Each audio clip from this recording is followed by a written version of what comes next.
It's your boy Gooner in the house, back with another bang on video. Well, yes, ladies and gentlemen, we are back with the roast of the week. I hope you guys are listening because I think this is a topic which all the Arsenal fans are debating about. The people who are running fan channels, they are definitely doing that in their channels. And to all the Arsenal fans who are at the stadium, at home, talking to each other, they definitely have this topic. So you guys have selected for this week's roast of the week, Mesut Ozil. Is this the end of an era? And then the question arises, was there an era of Mesut Ozil's prominence? Except for the fact that there was just one season where we saw the peak of Mesut Ozil.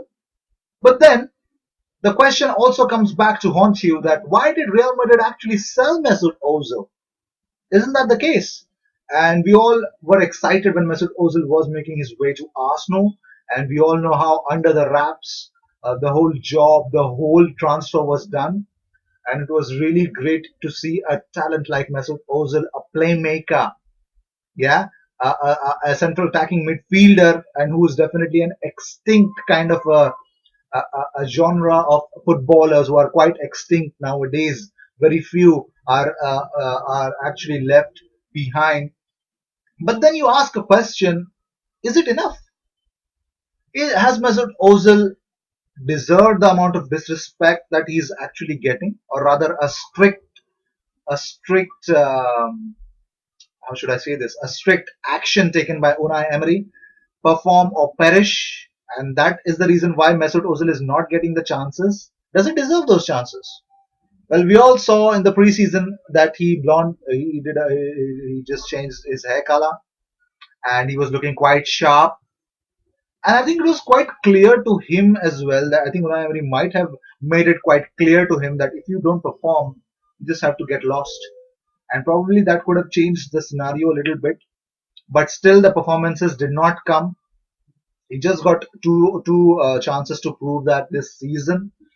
Maybe, and obviously, I think what Unai Emery's recent comments pre-match when he was asked certain questions about Mesut Ozil, I really don't understand why the hell media is keeping asking.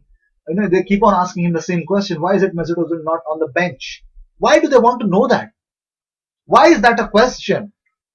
And Unai Emery has a just single answer. Well, if I decide who's the 11, if they are fit, if they have done enough in the training, they deserve that 11. And there are certain sections of Arsenal fans who believe that Mesut Ozil is not getting the enough amount of respect.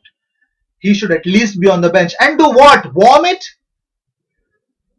What do you guys want? I'm really sorry to say, but certain levels or certain sections of Arsenal fans are definitely turning into plastic. And I really don't understand. Why the hell can't you take a stand that if you know that Henrik Mkhitaryan was not playing, were we supposed to give him respect and keep him in the squad, pay his those huge amounts of wage bill and expect the youngsters to start and win the match for us? I don't understand. What were you thinking that Unai Emery should have given respect to Henrik Mkhitaryan and not send him on loan to Roma? Don't you guys want the youngsters? Those players, Henrik Mkhitaryan and Mesut Ozil, have already turned 30. Let us not consider their wage bills. Okay, if you guys still believe that I moan about the wage bills that Arsenal pay, and he deserves at least on the bench. And what? Why the hell do we need to pay respect to a player who was nothing last season, who was not even a shadow of what we expect him to be on the pitch for us? You fans might argue that Mesut Ozil did exactly what he was asked for in the finals at Baku, the Europa League finals against Chelsea, but he could not run his magic. The only magic that I saw him do was, I think, the game against Leicester, which we won 3-1 at home. Yes, that game was magical, but that was the only game that I remember from Mesut Ozil which was magical last season. And for a playmaker, if he can score 4 goals or even assist that many amount of goals, so the whole season playing 26 to 27 odd games does not do justice. Let alone the wages, but that does not do justice. And what do you guys want? Yeah, what do you guys want? Let Mesut Ozil stay in the squad and make sure Unai Emery lose his job just so that we could pay enough amount of respect to Mesut Ozil. Fuck that respect. Why do you want to give that much amount of respect so that you could pay, so that costs Unai Emery's job? It's pretty simple. If you don't perform in the training, if you don't show the intent, if you don't show the work rate, right now when you see Liverpool playing, they work hard for the whole 90 minutes. Okay, if they don't have a 2-3 goal deficit, if they don't have, they work hard. You saw the Leicester game, they worked hard and they won the penalty. They, though that was a controversial opinion of the referee, but they worked hard for it. Sadio Mane did a very good run. It was looking like they wanted that second goal. That's a team where you could see Salah, Mane, everybody, every single person on the pitch fighting for the ball for the whole 90 minutes. Could you ask something like that, something like a figure of Mesut Ozil to do that for the whole 90 minutes?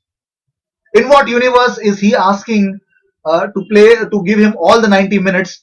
And when he is substituted in the 60 odd minutes, why the hell does he feel frustrated when he can't give something like Joe Willock can give on the pitch, when he cannot, when you demand something like that, when he cannot give that kind of football, why the hell does he even expect to start for Arsenal or even on the bench? Why do you want like that?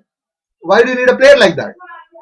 It's a simple decision. If you don't perform in the training, if you don't perform, if you don't give the high energy, well, we saw that in the last game against Bournemouth, Arsenal really were pressing hard. There was a different aura in the pressing. I can see that. At least the youngsters can bring that pressing game into into full effect.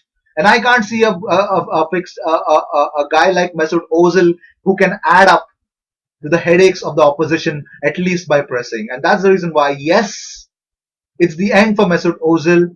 It is for him to decide if it's in January or probably the next summer transfer window. He can decide his league. I believe Syria or MLS is the best place that he can go. If somebody can afford him, it's really good. If Arsenal can make sure that he's going on loan somewhere else and we can pay partly his wages, we don't have any problem with that. We should not have any problem with that. Well, this was the roast of the week. I hope you enjoyed whatever. I actually had to put a straightforward opinion, and I need to put down the lot of Arsenal fans who believe that he should be at least on the bench because we pay that much amount of wages. We know that we have to pay that much amount of wages. We are stuck with it, so might as well at least not give him the minutes so that he gets frustrated, and at least he should have shame to leave Arsenal. And probably that looks like the end of Mesut Ozil. At least is seeing that it is the end for him as well. Well, if you guys like whatever you heard or whatever you saw on this video, please like and share it with your friends. If you still haven't subscribed, be a part of this community and subscribe and help us grow on YouTube. I will see you in my next video. Until then, cheers.